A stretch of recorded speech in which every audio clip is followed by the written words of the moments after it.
Erev Tov, et préparez bien les chaim, vu que ce soir nous allons faire le siyum de Ilchot Nahara Betula. C'était une halakha très courte, uniquement 3 chapitres. Et ce chapitre-là est relativement court.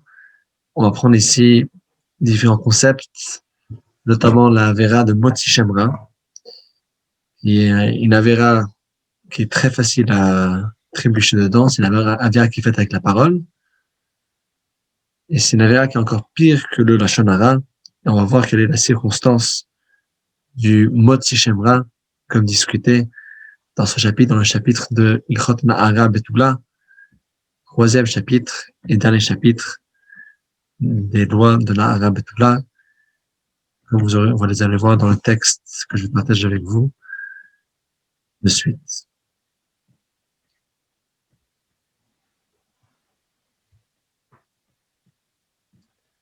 Dit le Rambam, Ilchot Nahara Betula, Perek Gimel, Halacha Aleph.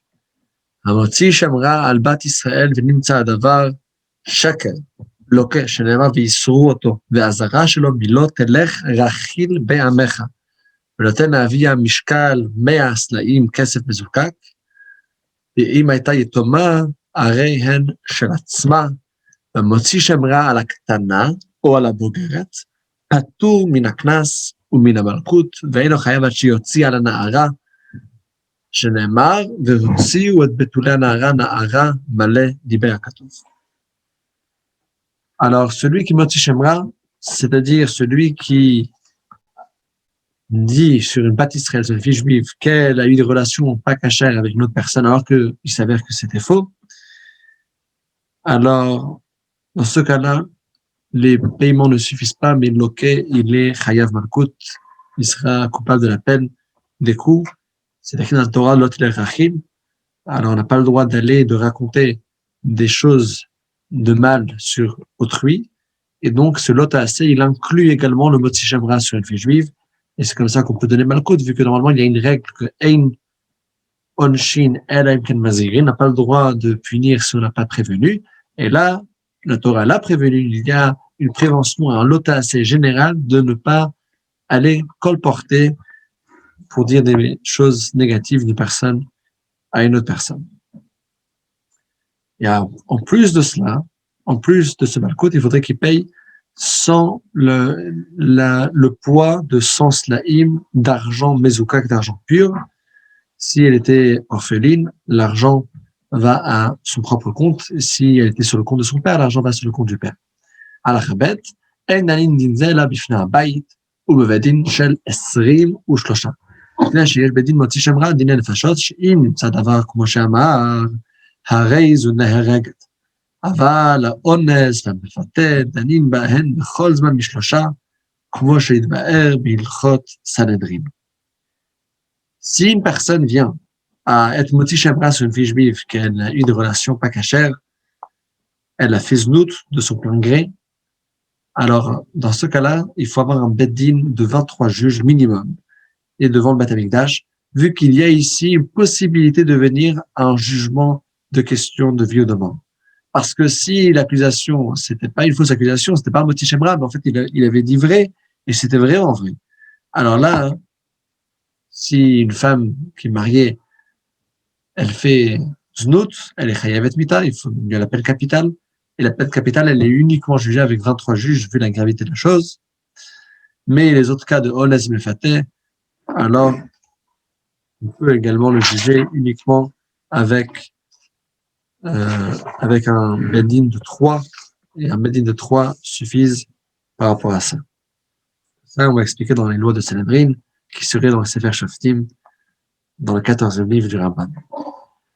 הלכה ג' ומצד הצא של התורה, שתשב אשת מוציא שמרה תחתיו לעולם, שנאמר ולא תהיה לאישה, אפילו עיוורת ומקשחין, ובקשה עבר על לא תעשה שמה לא לכלול שלך כל ימיו, וחופין אותו מחזיר ואינו לוקח כמו שבאנו באונס, וכאדם אחר וקידשה, או שמתה, או שהיה כהן שאסור לגרושה, לוקח לגרושה.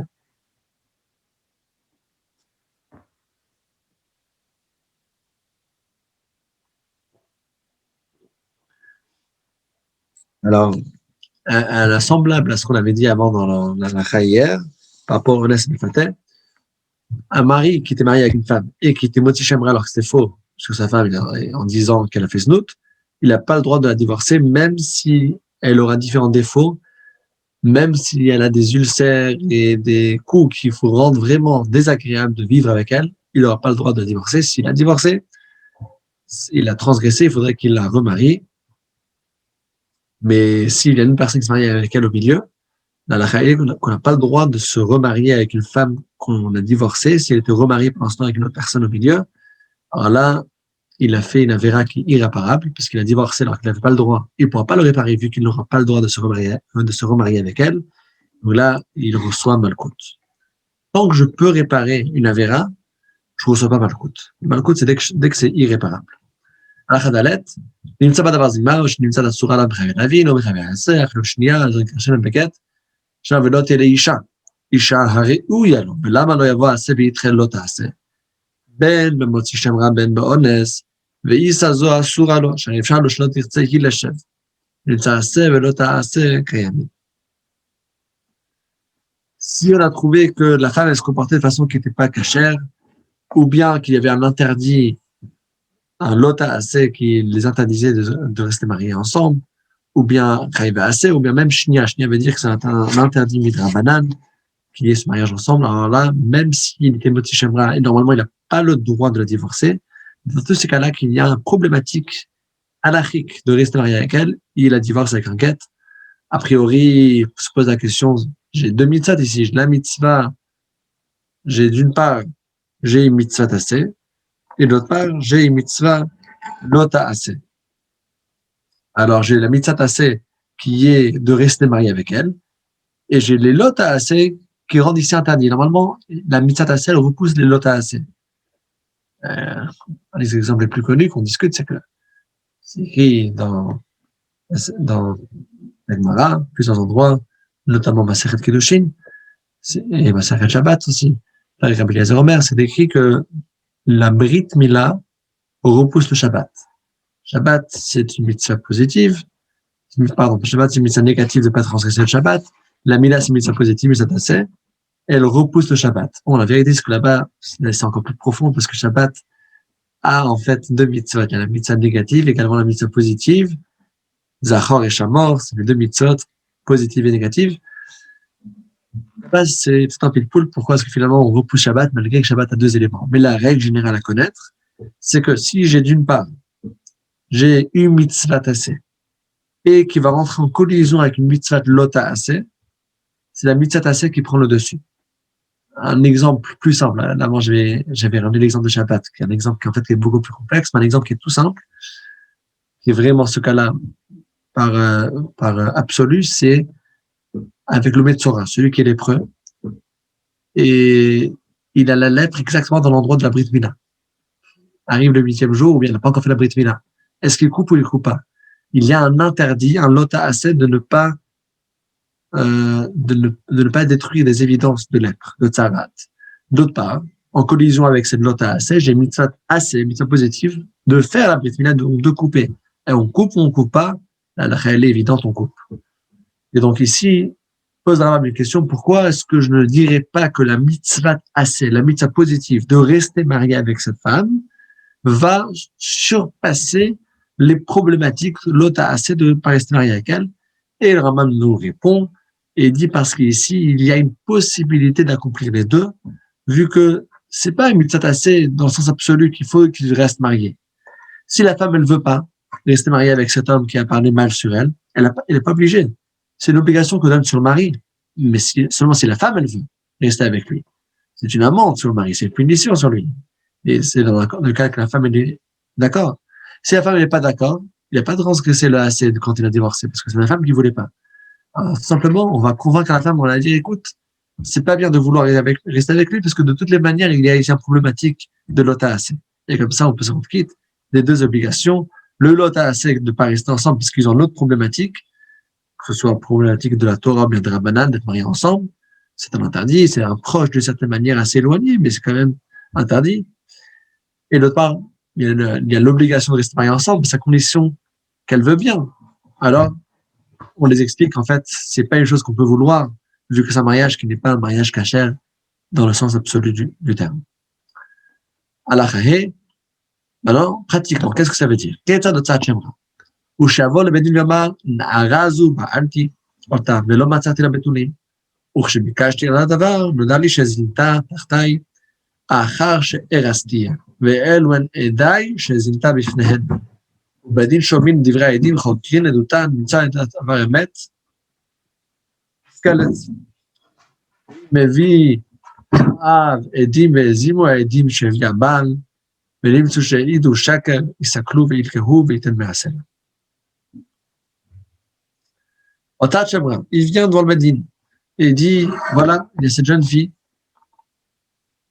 et apparemment c'était une arabe Betula, d'où vient le titre de c'est Halachot, ça veut dire qu'elle est vierge, et je vois qu'elle n'est pas vierge. Alors, je ne suis pas le premier homme qui était avec elle. Alors, dans ce cas-là, on voit si il a ce qu'elle dit, c'est vrai, alors Niskalet, elle a la peine capitale, vu que c'est une femme qui elle a déjà reçu les Kiddushin, elle n'a pas le droit d'être avec un autre homme, et c'est passible de la peine capitale. Si, d'autre part, le père, il ramène ensuite des témoins qui vont contrecarrer dans la façon qui s'appelle Azama, ils vont témoigner, mais comment est-ce que vous pouvez dire ça, alors? Quoi, vous dites que vous étiez à Paris ce jour-là? Le même jour, il y a 2 témoins qui témoignent que vous étiez à Jérusalem. Alors ça, c'est une Azama.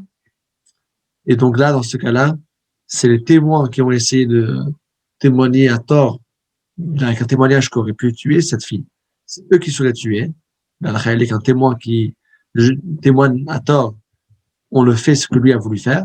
Et en plus de ça, il faudrait que le mari paye les me'asela, la valeur de 100 sela d'argent pur, en tant qu'amende pour ce qu'il a fait. De nos jours, c'est pas possible d'arriver à un cas de Narabetula. Pour la raison pratique, qu'on a l'habitude de faire les kiddushin et les nisuin tout de suite, un après l'autre. On donne la bague à Réal Mekutachetli, et tout de suite après, on est déjà sous la roupa, et ensuite, tout de suite après, on enchaîne, on va dans le Echad Aridichoud, et donc la femme, elle prend le statut de Nessoua, de mariée tout de suite après. Alors, le problème ici, et quand est-ce que la femme, elle est passible de la peine capitale, c'est s'il y a déjà eu Kiddushin, elle a déjà reçu les Kiddushin, à Réal Mekutachetli, et c'est après cela qu'elle est allée avec un autre homme. Mais la femme, tant qu'elle n'a pas reçu Kiddushin, elle n'a pas le droit d'aller avec un autre homme, parce que on a le droit d'être ensemble un homme et une femme juste si on était mariés.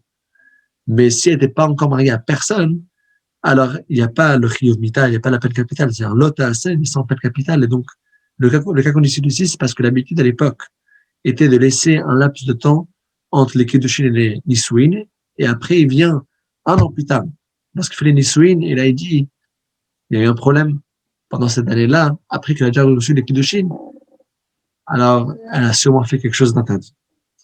Alors, Chavav, Zenamar, elle betul abiti, elle עדים שיזימו ידי הבעל, וחזר הבעל והביא עדים אחרים, ועזים עדי האב, הרי הנערה ועדי אביה נסכלים, וזה נאמר, אם באמת היה הדבר הזה, יש מה למדו שפרשה זו, יש בה עדים, וזוממים, וזוממים. Alors, lorsqu'il dit, Ve'ele betul abiti, voici, je peux vous démontrer que ma fille est vierge, c'est pas dans le sens que tu peux démontrer quelque chose, parce que de toute façon, tu peux plus le montrer. Que ce soit qu'elle était une première fois avec un autre homme ou une première fois avec son mari, il n'y a rien à montrer de toutes les manières. Le sens de Ve'eleb et tous les bêtises, voici, je peux prouver que ma fille est vierge, qu'elle n'était jamais avec un homme, c'est en ramenant des témoins. Les témoins, qu'est-ce qu'ils vont faire? Les témoins, ils vont faire azama, ils vont détruire et contredire les témoins du mari. Le mari a ramené des témoins. On a vu tel acte se passer dans telle ville à tel jour, à telle heure. Le père ramène 2 témoins qui témoignent, mais à tel jour, telle heure, vous étiez ailleurs. On vous a vu. Après, si le mari ramène 2 autres témoins qui vont témoigner, mais comment est-ce que vous pouvez témoigner contre mes témoins alors que vous deux, les 2 témoins, vous étiez en Australie à ce moment-là. Alors, dans ce cas-là, il y a une Xerat HaKatov qu'on croit toujours au dernier groupe de témoins. Bien sûr, s'il passe par tout le questionnaire qui se passe dans le bêtis. החזאין, הוציאה לה השם רע ובוגרת, על פי שהביא עדים של זינה תחתיו, כשאתה נערה, אז בטול על הנקות לקנס, ונמצא דבר אמת, הרי איזו נזכת, תסתכל עליו, על פי שבוגרת, הואיל בזה שזינתה נערה איתה. Alors, si il était Motzi Shemra. Il a dit toute cette histoire, il a dit cette accusation sur elle, alors qu'elle était déjà Boker, elle était déjà grande, déjà après l'âge de 12 ans et demi. Alors là, il n'y a pas le Malkout et le Knas qui étaient dit spécifiquement dans la Torah pour la Nahara, mais si ce qu'elle a dit est vrai, que lorsqu'elle était Nahara, elle a fait Znout, même s'il est devenu plus grande, alors elle aura toujours la peine capitale, parce que c'est une femme mariée qui est allée avec une autre personne. אחרת כל הרע שאין הקנס, אם נצד מתפתתה, לאחר כך מוציא לה שם רע, פטור מן המלכות, מן התשלומים. לכן היחיד שנתקרר שפחה שתחרה, בזכות הבת של השנים, אפילו הייתה הורתה של הקדושה, ולתת בקדושה, המוציא לה שם רע, פטור לקנס של המלכות, שנאמר כי יוציא שם רע, על בתולת ישראל שתהיה הורתה, ולתתה בקדושה. Et ce motzi shemra, c'est motzi shemra sur une fille juive qui est née juive, mais si elle s'est convertie après, alors il n'y a pas les lois de motzi shemra qu'il essaie de dire qu'elle a eu des relations interdites. Les lois ne s'appliquent pas, bien sûr, il y a les interdits de mariage et qu'elle n'a pas le droit d'aller avec un autre homme, mais il n'y a pas les lois de motzi shemra. Alachatet, kidesh na'ara vegirsha, chalazav kitcha vetzila shemra, והביא עדים שזה ניתן תחתיו בקידוש הראשונים, נמצאו זוממים, הרי זה פטור, וכן נתן יבימתו, שכנסה והציל השם רע, והביא עדים שזה ניתן תחת קידוש האחיו, נמצאו זוממים, הרי זה פטור במלכות התשלומים, לכל הפטור, אם רוצה לגרש, יגרש. Deux cas similaires. Le premier, c'est s'il a fait Kiddushin à Nahara, et il a divorcé. Et après, il a refait Kiddushin, et à ce moment-là, il était Motzi Shemra, que lors du premier Kiddushin, elle a fait quelque chose d'interdit. Scénario 1. Scénario 2 qui est similaire, elle était mariée avec un frère qui est décédé, et après il y a le Yabam qui se marie avec elle. Et le Yabam, il est Motzi Shemra que lorsqu'elle était mariée dans le premier mariage avec le frère, là elle a fait quelque chose de pas cachère. Dans ces deux cas-là, il n'y a pas les lois de Motzi Shemra qui s'appliquent vraiment quand c'est son mariage propre, et dans ce mariage-là, et par un autre.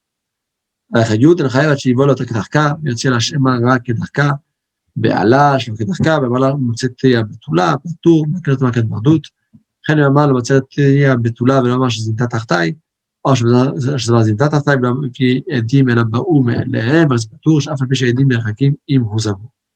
Mais loi de Motzi Shemra, c'est très très spécifique, c'est seulement si lui, il va aller avec elle, comme l'habitude, et après, il va venir et il va sortir l'argument qu'elle n'était pas Betula, il y a déjà eu un autre homme qui était avec elle, et c'est lui qui ramène les témoins.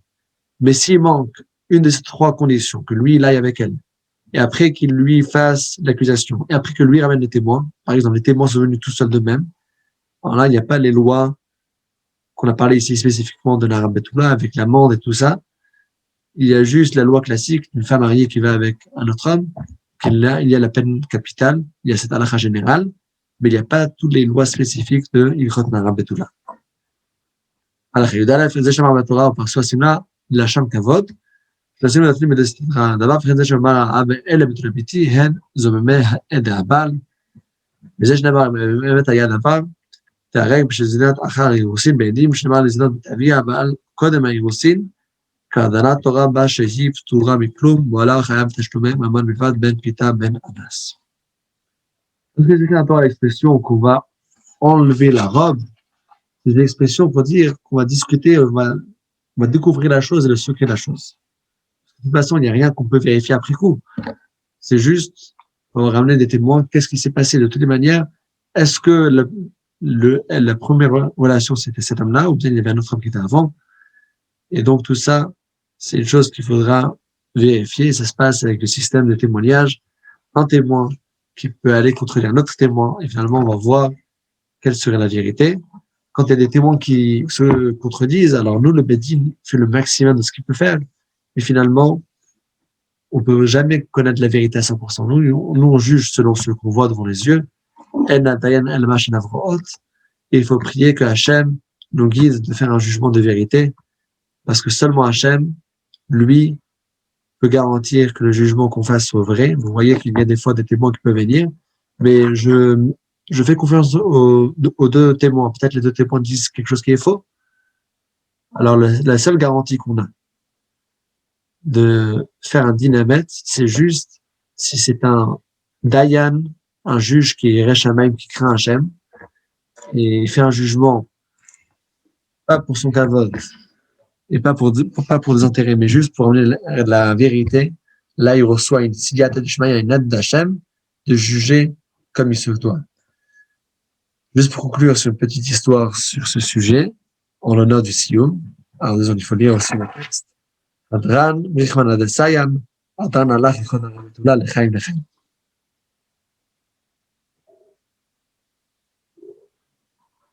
L'histoire, elle est avec le Nodab Yuda, qui est d'ailleurs un de mes ancêtres. C'est un très grand possèque, un très grand rave. Et le Nodab Yuda, il avait un gros inconvénient. Il avait un gros défaut.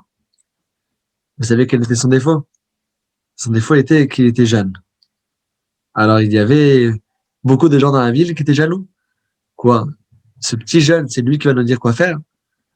Il y a des gens qui avaient le double, le triple de son âge, des barbes blanches, et c'est quoi? C'est ce petit jeune qui est devenu le grand possèque et qui va nous dire exactement, je dois faire ci, je dois faire ça. Alors, il y avait des gens qui cherchaient la bête et qui cherchaient à tout prix à le faire tomber, à le faire trébucher sur quelque chose. Alors, c'était une ville, c'était à Prague. Prague, c'était une ville avec beaucoup de grands sages, érudits, des baroués shivot, des kollelman qui apprenaient pendant des dizaines d'années, dans un niveau très très particulier. Alors, ils ont pris des mois et des mois, ils ont fait une très grande recherche, tous ces sages ensemble qui étaient jaloux de lui, et ils ont fabriqué la question la plus compliquée du monde. Mais ils ont travaillé dessus pendant 6 mois. Toutes les meilleures têtes qui étaient dans ce clic-là contre ce rave, ils ont préparé, ils ont recherché dans tous les tchouvot et tous les livres. Pendant 6 mois, ils ont préparé, ils ont monté la meilleure question du monde, et c'est une question avec une tonne de pièges. C'est impossible. Pendant 6 mois, ils ont travaillé dessus. Et encore, chez eux, c'était pas clair. Mais c'est impossible qu'on réponde, boum, clairement la chose. Au bout de 6 mois, ils ont pris un homme simple, pour pas qu'il pense qu'il y a ici un coup monté derrière lui. Ils ont pris quelqu'un de simple qui connaissait pas bien les halachot, avec cette question, qui avait l'air innocente. On vient le voir, et lui, il a répondu, il a tranché la halakha. Et là, ils ont commencé à faire un scandale dans la ville. Le Rav s'est trompé, et ils ont commencé à sortir toutes les références qu'ils ont travaillées pendant les derniers 6 mois. Et le Rav, il a fait ici une erreur. Alors, Nadav Yehuda, vous savez ce qu'il a répondu? C'est une histoire qui était répétée par le Rabbi, dans un Farbrengen. Nadav Yehuda, il a reconnu, c'est vrai, c'était une question très très difficile, question piège, c'est vrai que vous m'avez eu dans le piège. Mais je peux vous dire une chose que je suis certain à 1000%. Je peux vous dire que cette question, c'était pas une vraie question, ça veut dire que c'était pas une question pratique. Cette question qui était soi-disant une question comment faire à la c'était dès le départ, je peux vous dire que c'était une question piège. Alors il dit, mais comment est-ce que vous savez, Rav? Il a dit, parce que moi, j'ai Yirat Shamayim, c'est une chose que je sais. Et c'est impossible. Maintenant, vous savez que la Torah, il y a tellement de halachot, tellement de mefarshim, tellement de poskim, et tellement de micro-détails. Pour un cerveau humain de jamais se tromper, c'est impossible. Alors, comment est-ce qu'on fait confiance au Rav? Le Rav, il faut qu'il apprenne le maximum qu'il peut. Il philosophe smicha. Et après, Hachem, il aide un Rav qui a Yirat Shamayim qui répond la bonne réponse. Alors, il a dit, moi, je sais une chose que j'ai Yirat Shamayim. Si je me suis trompé, c'est parce que c'était pas une question qui avait besoin de Siyata Deshmaya. Et donc, c'est sûr que c'était une fausse question, c'était une question piège. Et là, il les a tous démasqués. Parce que finalement, ça s'est avéré dans toute la ville que c'est eux qui avaient monté un coup contre lui. Et c'était une fausse question. Donc, quand on est dans le Beit-Din, des fois, on se pose la question, mais on voit ici un cas qui est très, très complexe parce que comment est-ce que tu peux prouver l'histoire de cette fille? Est-ce que le premier homme qui était avec elle, c'était son mari, ou bien ceux qui disent c'est vrai, il y avait vraiment un autre homme qui était avant? Je peux rien prouver. Il faut se baser juste sur des témoins. Mais il y a 2 témoins qui disent quelque chose. Après, il y a 2 témoins qui disent le contraire. À qui tu fais confiance?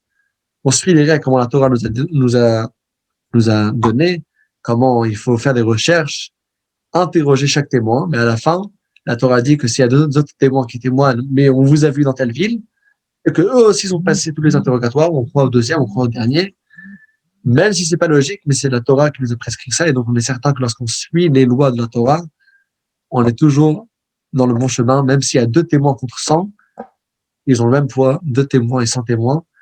Ça aussi, c'est Xerat HaKatuv, parce qu'on suit toujours les règles qui sont données dans la Torah. Et là, lorsqu'on suit les règles qui sont données dans la Torah avec Yirat Shamayim, on est garanti d'arriver au résultat qui est juste et au résultat de ramener le shalom dans le monde, Bezat Hashem, avec Mashiach Tzidkenu. Amen. L'chaim, l'chaim.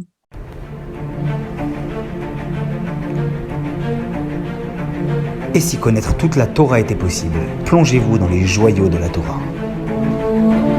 Étude du Rambam, le Maïmonide, cours de qualité par des rabbins francophones aux 4 coins du globe. Un chapitre chaque jour, à raison de 20 minutes, pour finir en moins de 3 ans l'apprentissage de la Torah. Relevez le challenge, tous les soirs en direct à 20h30 ou 21h30 heure israélienne. Nos cours sont accessibles à tout moment, YouTube, Facebook et sur notre site torah24.com.